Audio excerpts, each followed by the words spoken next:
Hey everyone, Mr. David here. I'm going to wrap up World War One and the Treaty of Versailles. We got pretty close yesterday to completing it, so we'll only do this for a few minutes until you get into your writing assignment for the rest of the period. So, like we were talking yesterday, Wilson was kind of seen as this hero coming to Europe, but things unraveled pretty quickly. And so we talked about how basically of his 14 points, they're all going to kind of come crashing down. So the result of all this kind of negotiation back and forth is one of kind of the most famous treaties in world history, which is the Treaty of Versailles. So Germany actually, signing the armistice, had said that they would like a peace that was similar to the 14 points.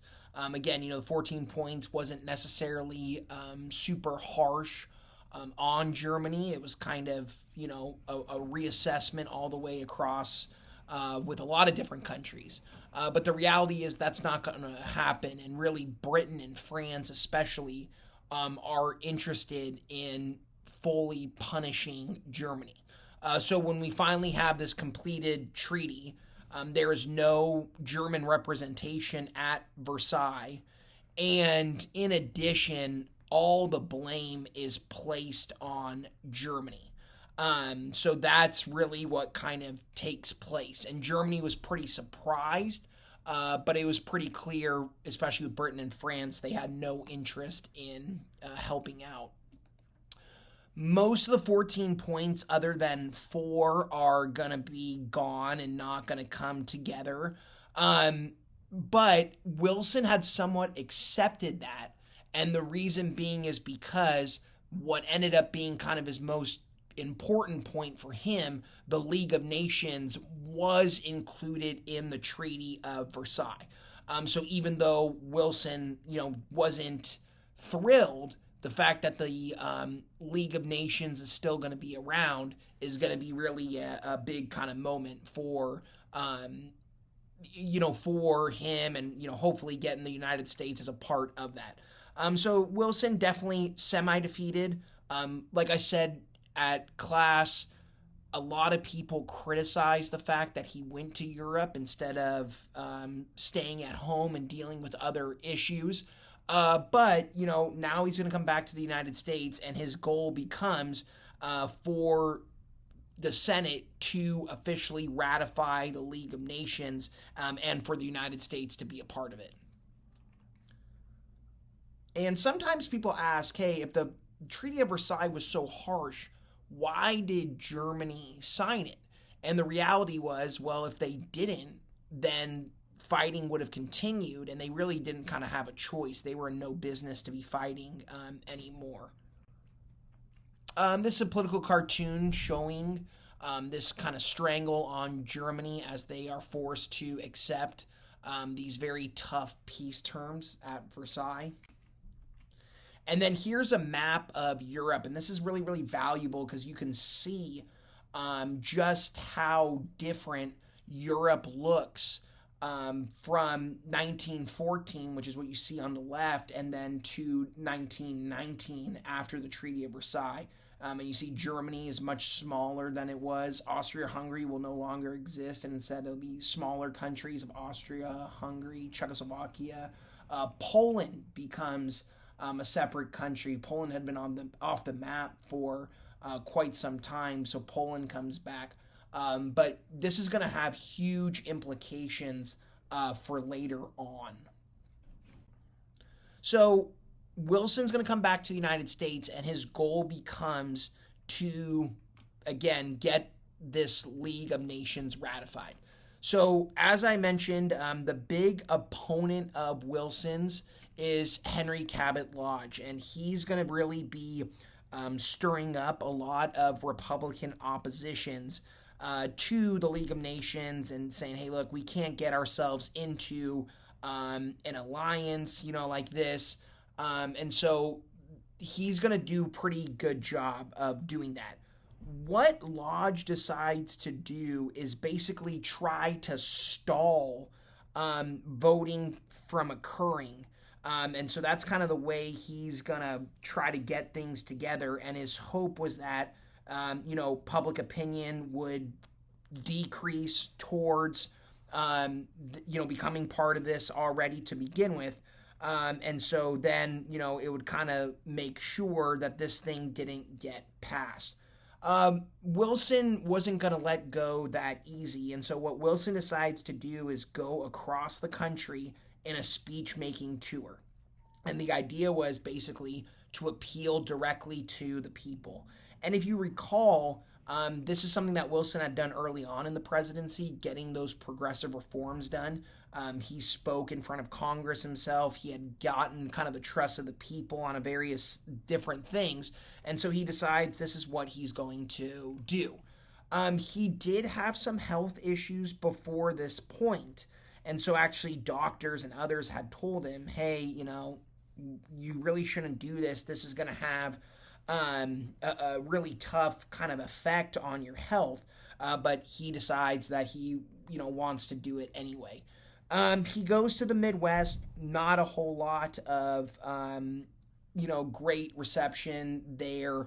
But when he comes to the western part of the country, that's when he gets much better reaction, and people are cheering for him and are kind of resonating with his message. He gave a huge speech in Pueblo, Colorado, and after he collapsed from physical exhaustion and then followed by a stroke, which paralyzed one side of his body. So unfortunately for Wilson, Wilson was forced to end his tour early, again, because of these serious health issues. Again, not dead, but literally sacrificing himself and, going through all these issues in order to, try to keep this thing alive. So here is Wilson in Pueblo, Colorado. Again, collapses basically right after, stroke that night. But again, it was kind of the high point of the tour, as he had a very, very positive kind of reception there. So the treaty, not necessarily dead, but obviously Wilson's not going to be able to really, defend it or fight for it, obviously dealing with all this kind of stuff. But the big issue that many people had with this treaty was Article 10, which basically meant that the U.S. had to, being part of the League, meant that they had to give money to any member that was under attack by an external aggressor. And so many are going to say, hey, look, that's not the way this is going to kind of work itself out. Lodge issued several reservations to the treaty and basically said, hey, this, if we can include these various, added elements, then we can probably pass this. For Wilson, that wasn't good enough. Wilson wanted the League of Nations to be in as he had kind of envisioned it to be. And so what happens here is that there's also going to be some loyal Democrats that will go ahead and they will try to kind of move this bigger. And so what ends up kind of happening is some political back and forth going on here and there. But what happens is that this is not passed. And instead, doesn't pass with the reservations attached, doesn't pass as initially planned. And so they run a second vote, same thing, no passage. That happens here as well. So this kind of will continue on a path of the U.S. continuing to be isolationist. And again, we kind of already talked about that quite a little bit.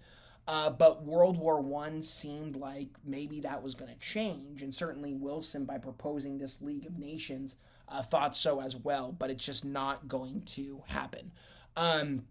So at the end of the day, Wilson does not get the United States to become part of the League of Nations in any kind of capacity. And again, had he maybe been willing to make some adjustments and things, it would have been kind of curious to see if, probably would have passed. But that's going to be kind of the way it's going to move itself through. And so this is a really powerful image kind of showing what will end up being the huge problem with the League of Nations, which is that the United States never becomes a part of it. And we'll talk a little bit more about the League of Nations as we get into World War II. But because the United States is not a part of it, it's not going to really have the power or the resources to get a lot of stuff done. So that's going to cause a lot of issues and problems there. And here's a look, and what you can see is the League of Nations lasts until the 1930s, but there are several countries that either join late or will leave early, and then again, obviously the United States being the big one that never is a part of it. And again, if you're trying to create this like big association of nations, your goal would be to get everyone involved, everyone participating. And the fact that there are 10 different colors on here shows just how flawed this thing is, and how, again, without having all these countries involved, it's really just not going to work itself out well. So now that we've wrapped this up, you're going to read some documents, and now you're going to kind of answer this key question: why did U.S. senators oppose joining the League of Nations in 1919? You have the documents, work through, read them, annotate them, and then create a little 2 to 3 paragraph response outlining this using the documents. It doesn't have to necessarily be like formal DBQ. It's kind of like a mini one. But this is something interesting to look at. And as it says in the instructions, make sure that you have a strong thesis in there as well to bring it together. All right. Thanks so much, and good luck on your final, and let me know if you need anything. Thanks.